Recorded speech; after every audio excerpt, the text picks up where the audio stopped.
Ya, selamat datang rekan-rekan mahasiswa pada pertemuan keempat mata kuliah pengantar ilmu administrasi publik.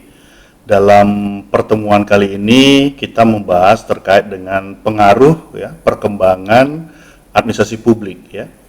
Nah, ilmu administrasi publik ini merupakan salah satu disiplin ilmu ya yang saya sampaikan pada pertemuan pertama dan kedua ya, di mana ilmu ini lahir dan berkembang secara praktis ya sesuai dengan kebutuhan ya dalam penyelenggaraan pemerintahan ya.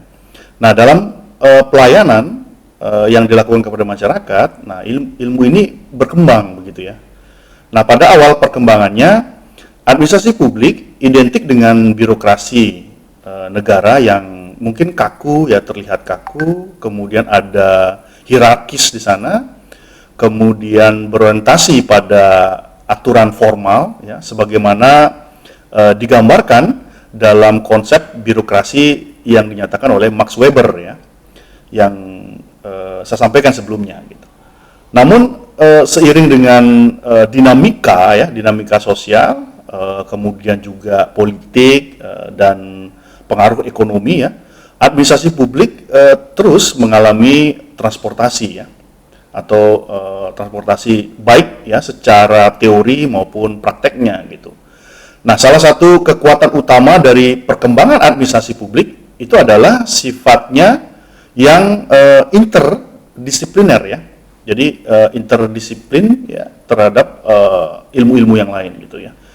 Nah, kemudian administrasi publik tidak lahir dan berkembang ya secara mandiri, melainkan mendapatkan pengaruh dari berbagai cabang ilmu lainnya. Nah, dari ilmu politik misalnya. Nah, administrasi publik mewarisi ya beberapa perspektif tentang katakanlah kalau di politik ada unsur kekuasaan ya, kemudian ada ranah legitimasi ya, serta proses-proses perumusan dan implementasi kebijakan publik ya. Kemudian kalau dari ilmu hukum misalnya, nah administrasi publik memperoleh dasar legitimasi ya atau dasar legalitas yang memastikan setiap tindakan birokrasi sesuai dengan aturan dan dapat dipertanggungjawabkan. Nah, sementara itu katakanlah dari ilmu ekonomi ya, muncul pendekatan yang bersifat efisiensi, kemudian efektivitas, serta analisis biaya yang berpedoman pada manfaat yang sangat penting dalam pengelolaan sumber daya publik ya. Nah, tidak hanya itu, ilmu sosiologi ya dan mungkin psikologi ya juga memberikan kontribusi yang signifikan dalam memahami perilaku manusia di dalam suatu organisasi misalnya.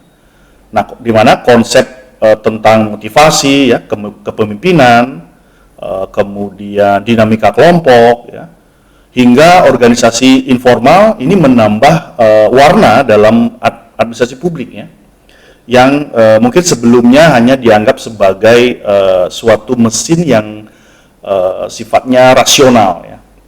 Nah, sedangkan ilmu manajemen itu memperkuat sisi teknis ya, dengan menghadirkan konsep misalnya seperti perencanaan ya, pengorganisasian ya, pengendalian seperti itu, serta melakukan konteks evaluasi yang menjadi bagian dari integral ya dalam suatu birokrasi yang kita sebut dengan birokrasi yang kekinian atau seperti bisa disebut dengan birokrasi yang modern ya. Nah, di mana kalau kita melihat perkembangan tersebut ya, itu menjadikan administrasi publik itu sebagai disiplin ilmu yang setiap tahun terus mengalami revolusi ya.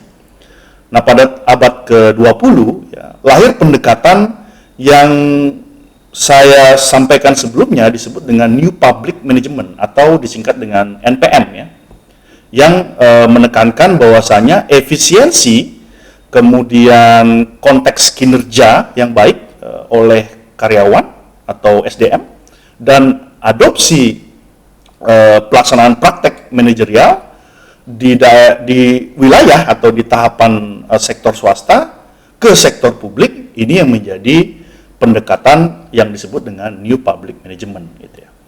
Nah, kemudian berkembang menjadi paradigma yang kita kenal sampai saat ini menjadi good governance ya, yang menekankan prinsip transparansi, akuntabilitas, partisipasi dan kolaborasi antara pemerintah, kemudian juga masyarakat sipil, kemudian sektor swasta, ini menjadi sangat pesat pada saat itu, sehingga paradigma good governance menjadi sangat familiar di era saat ini.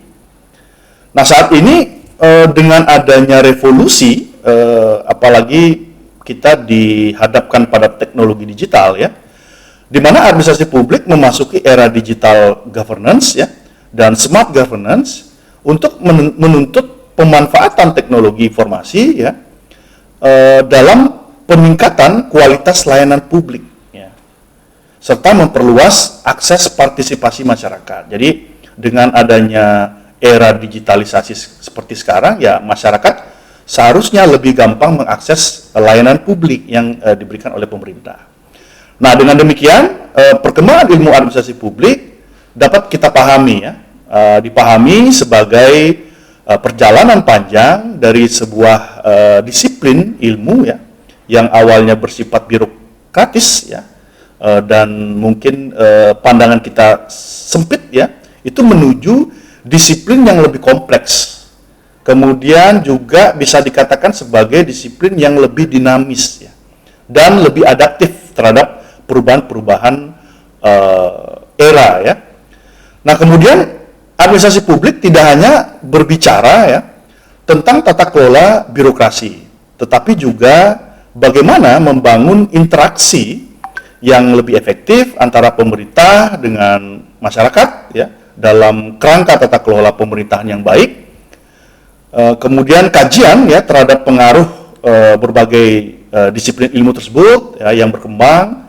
Administrasi publik ini sangat penting ya, karena akan membantu memahami bagaimana administrasi publik dapat terus bertransformasi menghadapi tantangan global dan kebutuhan masyarakat di masa depan.